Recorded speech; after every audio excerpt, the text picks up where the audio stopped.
ज्येष्ठ मास की कथा के अनुसार राजा अश्वपति के घर देवी सावित्री के अंश से एक पुत्री का जन्म हुआ, जिसका नाम महाराज ने सावित्री रखा।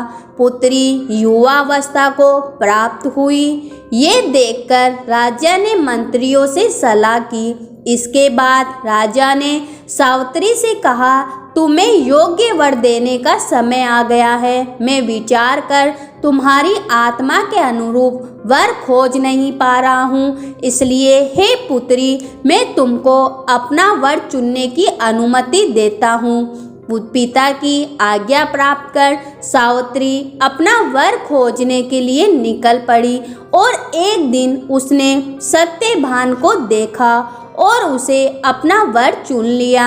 जब उसने देव ऋषि नारद जी को यह बात बताई, तब नारद जी ने सावित्री के पास आए और कहने लगे कि तुम्हारा पति अल्प आयु है, तुम कोई दूसरा वर देख लो।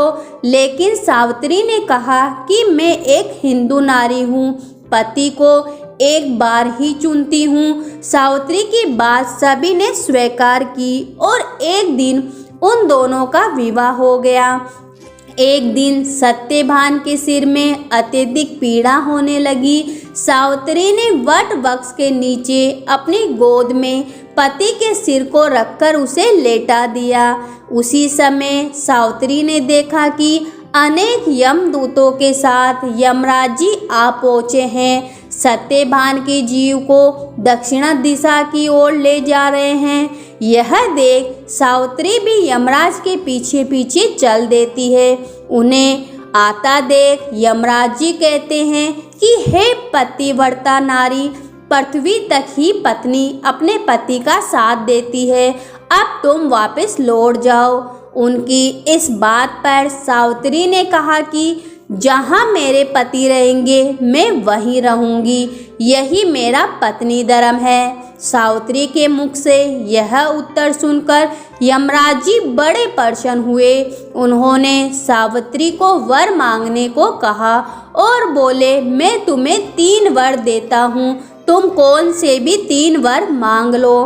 तब सावित्री ने सास ससुर के लिए आंखों की ज्योति मांगी, ससुर का खोया हुआ राज्य वापस मांगा और अपने पति सत्यभान के पुत्रों की मां बनने का वर मांगा। सावित्री के ये तीनों वरदान सुनने के बाद यमराज जी ने उसे आशीर्वाद दिया और कहा कि तथास्तु, ऐसा ही होगा। सावित्री ने अपनी बुद्धिमत्ता से यमराज जी को उलझा दिया। पति के बिना पुत्रवती होना जितना असंभव था, उतना ही यमराज जी का अपने वचनों से मुख फेरना। अंत में उन्हें सत्यभान के प्राण वापस करने ही पड़े। सावित्री पुनः उसी वट वृक्ष के पास लौट आई जहाँ सत्यभान मर पड़ा था। सत्यभान के मर शरीर से फिर से संचार हुआ, इसलिए सावित्री ने अपने पतिव्रता व्रत के प्रभाव से न केवल अपने पति को पुनर्जीवित करवाया, बल्कि सास ससुर को नेत्र ज्योति प्रदान करते हुए उनके ससुर को खोया हुआ राज्य भी दिलवाया।